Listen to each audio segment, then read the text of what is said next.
Football Universe. Kehadirannya di Liverpool membantu tim merah ini untuk menjuarai Piala Champions 2005 di Turki. Milan Baros adalah sosok striker atletis dengan finishing yang memukau. Please like, komen, share, dan subscribe channel ini jika cerita-cerita sepak bola kami bermanfaat. Sebelum lanjut ke pembahasannya, bagi rekan-rekan yang suka main game tetapi dapat cuan, silakan tonton video berikut.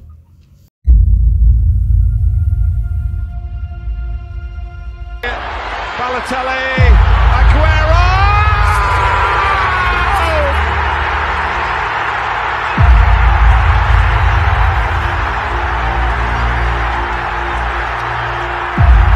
I swear you'll never see anything like this ever again. So watch it. Back with the back. Miralem Pjanic draws you.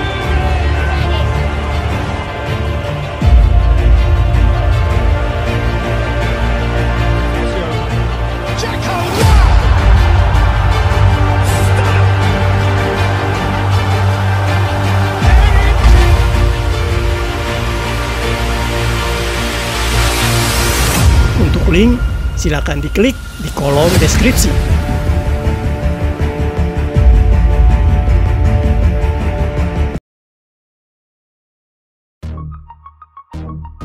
Milan Baros lahir di kota Valašské Meziříčí, Cekoslovakia pada 28 Oktober 1981. Kota kelahiran Baros ini hanya memiliki luas 35 km persegi dan terletak di sebelah timur negara Republik Ceko. Sejak kecil, Baros muda sudah sangat senang bermain sepak bola, dan hal ini juga didukung oleh keluarganya. Pada waktu usianya menginjak 6 tahun, Baros sudah masuk akademi sepak bola Gigantice, yang merupakan salah satu klub amatir di kotanya. Di tempat ini Baros muda menempa bakat alaminya yang semakin tampak saat dia beranjak dewasa. Setelah 4 tahun belajar di Gigantice, Baros kemudian melangkah ke klub yang lebih besar, yaitu Rosnov Radhostem pada tahun 1991.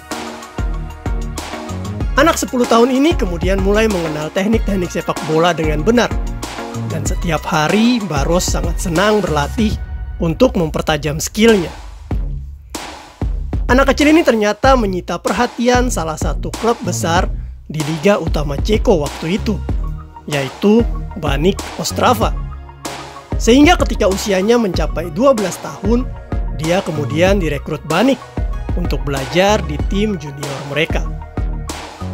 Waktu itu Baros sangat senang karena bisa belajar di salah satu klub besar yang menghasilkan nama-nama pemain hebat Republik Ceko seperti Tomáš Galášek, Marek Jankowski, Libor Sionko, sampai Václav Sverkos. Baros pun tak menyia-nyiakan kesempatan berlatih di Baník Ostrava, dan selama 5 tahun dia benar-benar mengembangkan bakatnya dan menjadi salah satu pemain muda potensial di sana. Pada waktu usianya mencapai 17 tahun, Baros akhirnya mendapatkan kesempatan untuk bermain di tim senior Baník Ostrava. Pengalaman pertamanya bermain di Liga Utama Ceko atau Head Liga ini adalah sangat memuaskan. Meskipun dia hanya diturunkan di 6 pertandingan, tetapi pelatih Baník Ostrava melihat bakat besar di dalam dirinya. Sehingga di musim berikutnya, Baros sudah menjadi pemain utama di tim senior. Baros tampil di 29 pertandingan Baník Ostrava dan mampu mencetak 6 gol. Oleh media-media di Republik Ceko, Baros disebut sebagai salah satu talenta muda paling berbakat. Hal ini yang membuat Baros mulai dilirik oleh beberapa klub di luar Republik Ceko. Tetapi Baros waktu itu tidak menerima satupun penawaran dari klub-klub tersebut, karena dia hanya ingin mendapatkan jam bermain lebih di Baník Ostrava. Baros kemudian menetap di Baník selama 2 musim lagi, dan dia mampu mencetak 22 gol dari 76 kali penampilan.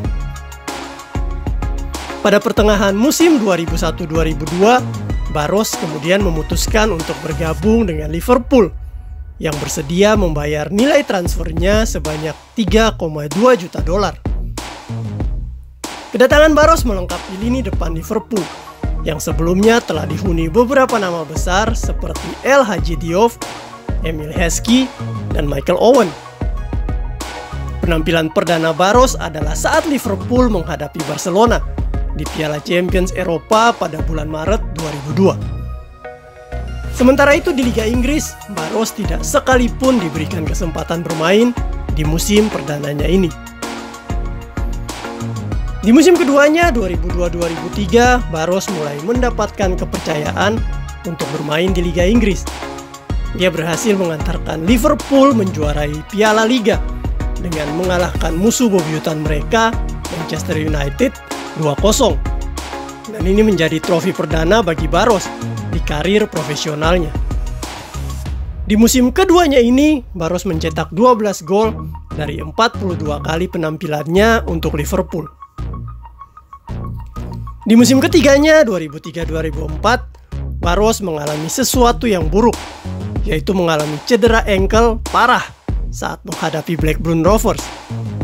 Dampak dari kejadian ini mengharuskan Barros untuk istirahat pemulihan selama 5 bulan. Di musim ini Barros akhirnya kembali bermain, tetapi hanya mampu mencetak 2 gol dari 18 kali penampilannya. Di akhir musim, pelatih Liverpool, Gerard Houllier, akhirnya hengkang dan digantikan oleh Rafael Benitez. Pelatih baru ini tidak terlalu suka permainan Barros dan mulai menjadikannya striker cadangan. Tetapi di musim 2004-2005, dua orang striker senior Liverpool, Michael Owen dan Emile Heskey, memilih hengkang. Dan striker baru Liverpool, Djibril Cissé, masih mengalami cedera panjang. Sehingga Barros kembali menjadi tumpuan Liverpool di lini depan. Di musim ini Barros tampil gemilang dengan 13 gol dari 45 kali penampilannya. Salah satu penampilan terbaik Barros adalah saat membawa Liverpool mengangkat trofi Piala Champions 2005 dengan mengalahkan AC Milan. Tetapi saat Liverpool melakukan selebrasi dan pawai dengan trofi Piala Champions tersebut, Barros menjatuhkan pialanya dan mendapat teguran dari UEFA. Meskipun demikian, fans Liverpool sangat suka dengan pribadi Milan Barros yang humble. Setelah memperkuat Liverpool selama hampir 4 musim, Barros kemudian pindah ke klub tetangga, yaitu Aston Villa. Di klub ini, Barros bermain selama 2 musim dan tampil dalam 42 pertandingan, serta mampu mencetak 9 gol.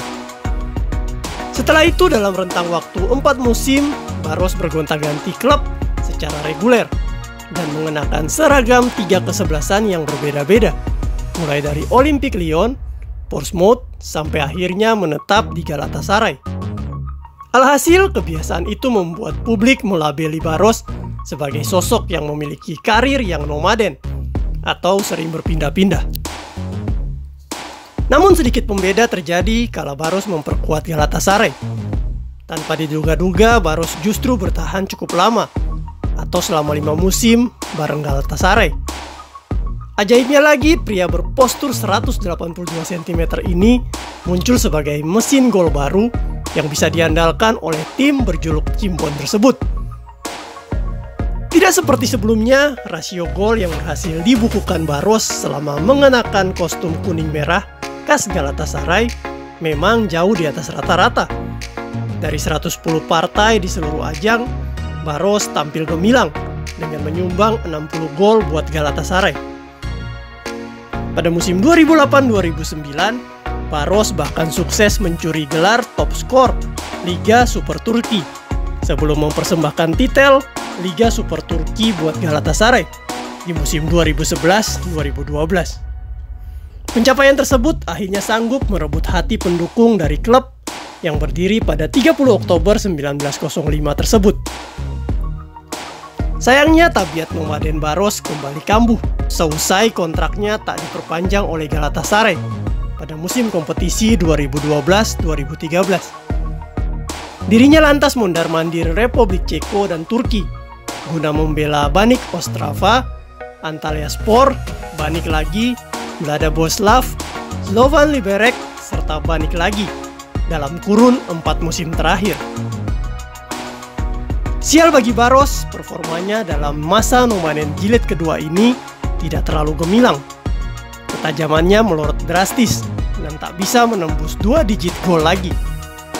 Hal ini juga mempengaruhi kesempatannya turun di lapangan bareng 5 klub tersebut. Walau punya karir yang nomaden dan tak terlalu bergemilang titel juara, namun Baros akan selalu dianggap sebagai salah satu pemain tersukses di Republik Ceko.